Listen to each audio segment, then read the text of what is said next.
بسم اللہ الرحمن الرحیم۔ 4 افراد کے خون بہا کا فیصلہ۔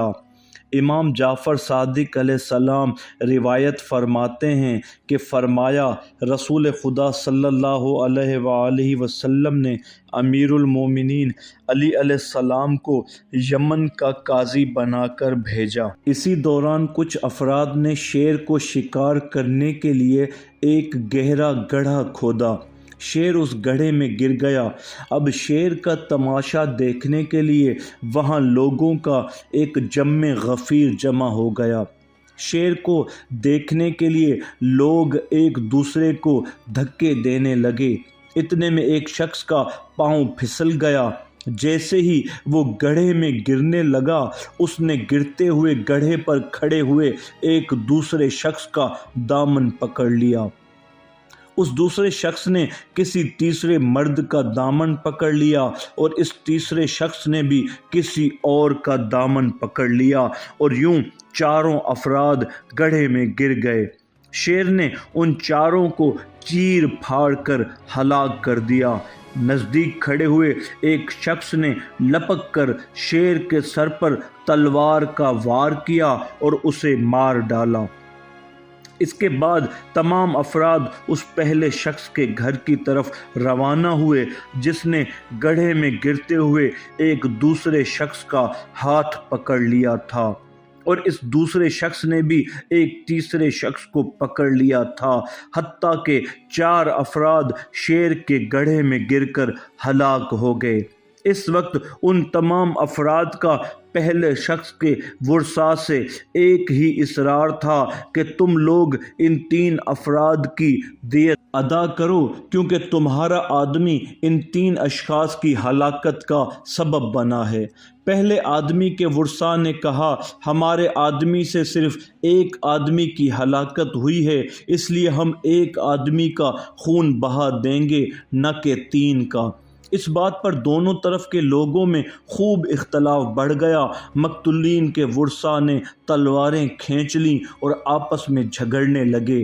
معاملہ خون خرابے تک جا پہنچا تو کچھ لوگوں نے معاملے کو بگڑنے سے بچانے کے لیے مشورہ دیا کہ کیوں نہ اس معاملے کو جناب امیر المومنین علی علیہ السلام کے پاس لے کر چلیں تاکہ ہمارے اور تمہارے درمیان فیصلہ ہو سکے۔ مولا کائنات علی علیہ السلام ان دنوں یمن میں ہی تھے۔ تمام افراد آپ کے پاس آئے اور آپ کو تمام قصے سے آگاہ کیا۔ آپ علیہ السلام نے فرمایا اپنے آپ کو ہلاک نہ کرو اور ایک دوسرے کو قتل نہ کرو۔ ابھی رسول خدا سرور دو جہاں صلی اللہ علیہ وآلہ وسلم زندہ ہیں اور میں امیر المؤمنین بھی تمہارے درمیان موجود ہوں۔ اگر تم چاہتے ہو کہ بغیر جھگڑے کے تمہارے اختلافات ختم ہو جائیں، چنانچہ ان لوگوں نے آپ کی بات بڑے غور سے سنی اور بڑے ادب و احترام سے کھڑے ہو کر انتظار کرنے لگے کہ جناب امیر علیہ السلام ان کے درمیان فیصلہ کریں۔ جناب علی علیہ السلام نے ان لوگوں کو مخاطب کرتے ہوئے فرمایا میں آپ لوگوں کے درمیان ایک فیصلہ کرتا ہوں، اگر آپ لوگ اس فیصلے پر راضی ہو گئے تو بہت خوب، اور اگر راضی نہ ہوئے تو خاموشی اختیار کریں اور اس معاملے کو رسول خدا کی عدالت عالیہ میں لے جا کر پیش کریں تاکہ وہ آپ لوگوں کے درمیان فیصلہ فرمائیں اور آپ لوگ اس باہمی اختلافات سے بچ جائیں۔ تمام لوگ امیر المومنین کی اس رائے سے راضی ہو گئے۔ پھر خیر الوصیین علی علیہ السلام نے حکم دیا کہ وہ تمام لوگ جو گڑھے کے اطراف میں موجود تھے سب کے سب حاضر ہوں، اور وہ تمام قبائل مل کر ایک مکمل خون بہا اور ایک آدھا خون بہا، 1/3 خون بہا اور 1/4 خون بہا فراہم کریں۔ پہلے مقتول کے وارث دوسرے مقتول کے ورثاء کی 1/4، دوسرے کو 1/3 اور تیسرے کو آدھا اور چوتھے کو مکمل خون بہا دیں۔ کچھ لوگوں نے تو اس فیصلے پر رضامندی کا اظہار کیا، مگر کچھ لوگ اس فیصلے پر راضی نہ ہوئے۔ اس صورتحال کو دیکھتے ہوئے جناب امیر علیہ السلام نے فرمایا اگر تم لوگ اس فیصلے پر راضی نہیں ہو تو تمہیں اختیار ہے کہ یہ میرا فیصلہ لے کر رسول خدا صلی اللہ علیہ وآلہ وسلم کی خدمت میں جاؤ تاکہ آن حضرت تمہارے درمیان فیصلہ فرما دیں۔ روز جمعہ تھا، رسول خدا صلی اللہ علیہ وآلہ وسلم مقام ابراہیم پر موجود تھے۔ یہ لوگ اللہ کے رسول کی خدمت میں حاضر ہوئے اور تمام ماجرا سنایا۔ آپ صلی اللہ علیہ وآلہ وسلم نے فرمایا انشاءاللہ میں آپ کے درمیان فیصلہ کروں گا۔ اس وقت ایک مدعی نے کہا یا رسول اللہ صلی اللہ علیہ وآلہ وسلم، جناب علی ابن ابی طالب علیہ السلام نے بھی ہمارے درمیان فیصلہ کیا ہے۔ نبی آخر الزمان صلی اللہ علیہ وآلہ وسلم نے فرمایا کیسے فیصلہ کیا ہے؟ اس شخص نے مولا علی علیہ السلام کے فیصلے کی کیفیت بیان کی۔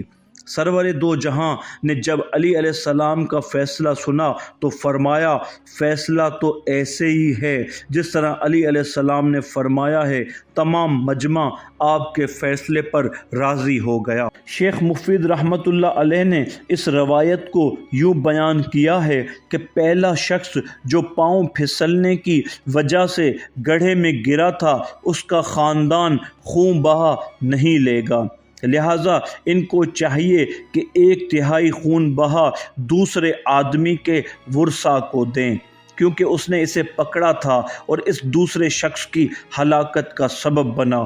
چنانچہ دوسرے شخص کے ورثاء تیسرے آدمی کے وارث کو 2/3 خون بہا ادا کریں، کیونکہ اس نے اسے پکڑا تھا، اور تیسرے کے ورثاء تمام خون بہا چوتھے ہلاک ہونے والے کے وارث کو دیں، کیونکہ اس نے کسی کو نہیں تھاما تھا۔ پہلا شخص اپنے پاؤں کے پھسلنے کی وجہ سے گڑھے میں گرا اور شیر کی درندگی کا شکار ہوا اور اپنے ساتھ 3 افراد کی ہلاکت کا بھی سبب بنا۔ پس خون بہا کے 3 حصے ہوں گے اور ہر مقتول دیت کا حقدار ہوگا۔ اس فیصلے کی وضاحت یوں ہے کہ دوسرے کو ایک شخص نے ہلاک کیا جبکہ اس نے 2 آدمیوں کو مار ڈالا۔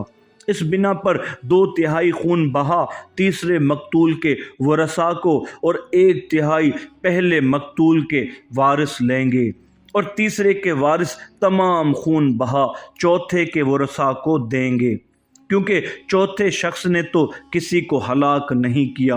یہ حقیقت میں چوتھے کا خون بہا تینوں کی گردن پر برابر ہے، یہ تینوں چوتھے کے قتل کا سبب بنے ہیں۔ بروایت شیخ مفید جب یہ بات منبر رسول خدا تک پہنچی تو آپ نے فرمایا علی ہمارے اور تمہارے درمیان ایسے عدل و انصاف کرتے ہیں جیسے عرش پر خداوند متعال فیصلے کرتا ہے۔ صدق اللہ العلی العظیم۔